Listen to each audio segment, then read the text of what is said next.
కాంగ్రెస్ మహిళలకు అన్యాయం చేసే పార్టీ అని ఆంధ్రప్రదేశ్ ముఖ్యమంత్రి చంద్రబాబు నాయుడు గారు వ్యాఖ్యానించడం ఇది హాస్యాస్పదం, ఇది గర్హనీయం.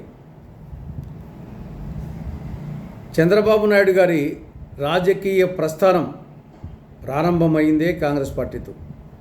అది ఆయన మర్చిపోయినట్లుంది. బొంకర పోలిగా అంటే టంగుటూరు మిరియాలు తాటికాయం తన్నట్లు ఉంది చంద్రబాబు నాయుడు గారి వ్యాఖ్యలు. అసలు కాంగ్రెస్ అంటేనే మహిళలు, మహిళలు అంటేనే కాంగ్రెస్. కాంగ్రెస్ మహిళలు ఈ రెండు పర్యాయ పదాలు. ఇప్పుడు కాదు, 33 ఏళ్ల కిందట అంటే 1993లోనే స్థానిక ప్రభుత్వాల్లో మహిళలకు 33% రిజర్వేషన్లు కల్పించిన పార్టీ కాంగ్రెస్. ఇప్పుడు కాదు, 33 సంవత్సరాల క్రితం.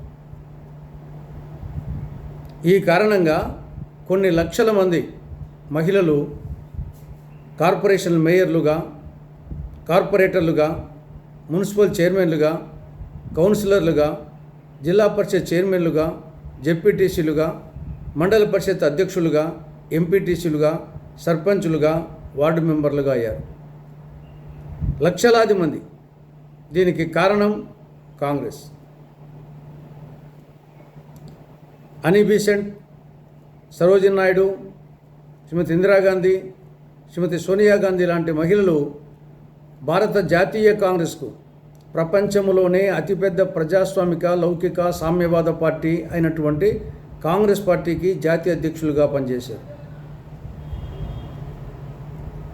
కాంగ్రెస్ పార్టీ తరఫున శ్రీమతి ప్రతిభా పటేల్ రాష్ట్రపతిగా, శ్రీమతి ఇందిరాగాంధీ గారు ప్రధానమంత్రిగా, మీరా కుమార్ గారు లోక్సభ స్పీకర్గా అయ్యారు. ఎంతోమంది మహిళలు కాంగ్రెస్ పాలనలో గవర్నర్లు అయ్యారు, కేంద్ర మంత్రులయ్యారు, రాష్ట్ర మంత్రులయ్యారు. సుచేత కృపాలాని, నందిని సత్పతి, అన్వరా తైమూర్, తర్వాత రాజేంద్ర కౌర్, షీలా దీక్షిత్, ఇటువంటి వాళ్ళు ఎంతోమంది మహిళలు ముఖ్యమంత్రులు అయ్యారు. గ్రామీణ ప్రాంతాల మహిళల ఆర్థిక సామాజిక సాధికారత కోసం 1982-83లోనే ఇందిరాగాంధీ గారు డాక్రా పథకాన్ని ప్రారంభించారు. డాక్రా మహిళలకు పావలా వడ్డీ పథకాన్ని, 0 వడ్డీ పథకాన్ని ప్రారంభించింది కాంగ్రెస్ పార్టీ. అమ్మల కోసం అమ్మఒడి పథకాన్ని, బాలికల కోసం బంగారు తల్లి పథకాన్ని అమలు చేసింది కాంగ్రెస్ పార్టీ. 2023లో కేంద్ర ప్రభుత్వం ప్రవేశపెట్టిన మహిళా రిజర్వేషన్ బిల్లుకు సంపూర్ణ మద్దతు ఇచ్చింది కాంగ్రెస్ పార్టీ 2023లో.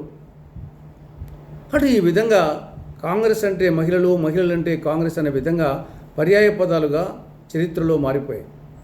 అటువంటి కాంగ్రెస్ పార్టీ మహిళలకు అన్యాయం చేసే పార్టీ అని కాంగ్రెస్తో తన రాజకీయ ప్రస్థానాన్ని ప్రారంభించిన చంద్రబాబు నాయుడు గారు వ్యాఖ్యానించడం అంటే ఇంతకంటే దురదృష్టకరం, గర్హనీయం, శోచనీయం మరొకటి ఉండదు.